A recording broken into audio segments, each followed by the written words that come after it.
years after the divorce, I ran into my ex-wife and my adoptive sister in a remote little town. In the years since I'd seen them, one had become a superstar, the other the head of the powerful Prescott family, and I was running a tiny, hole-in-the-wall diner. The moment our eyes met, they both froze. Serafina, my ex-wife, quickly hid a medical report behind her back. Isabel, my sister, slipped a limited edition watch she'd bought for her brother into her pocket. I calmly finished packing the takeout order and handed it to them with practiced courtesy. "Here you are, ladies." The formal, distant address seemed to rattle them. As they were leaving, Serafina suddenly turned back. "Didn't you say you'd only ever cook for me?" I offered a polite, empty smile. The foolish promises of youth, they don't mean much now, just like the people and memories I once thought I could never get over.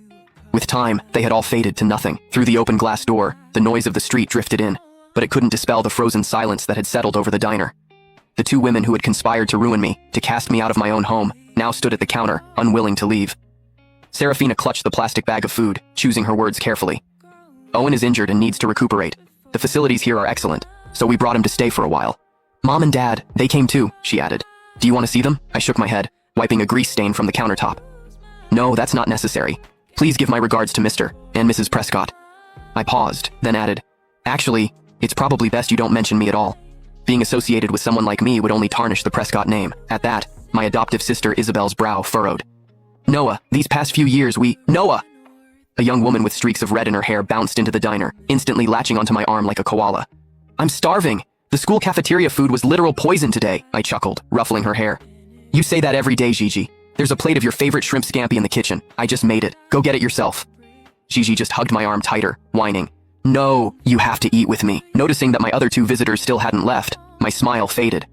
"Is there anything else I can get for you ladies?" The message was clear, but it took them a long moment to shake their heads. Serafina seemed to drift off for a second when she heard shrimp scampi. Isabel stared at Gigi clinging to my arm, her lips parting as if to speak, but no words came out.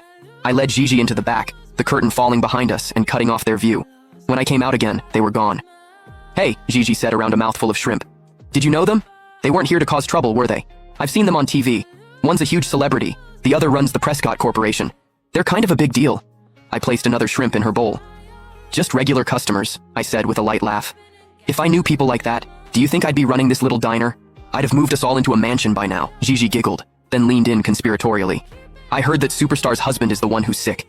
The whole family came all the way out here just to take care of him. Must be nice, having that many people who care about you." I said calmly, wiping a grain of rice from the corner of her mouth. "Oh, I knew exactly how much they doted on Owen Prescott. 8 years ago, for his sake, one of them had publicly accused me of slander and assault, sending me to prison. The other had announced to the world that I had taken my own life out of guilt, personally ensuring I was erased from the Prescott family forever. They worked in perfect, seamless harmony to cast me into a hell from which I was never meant to return.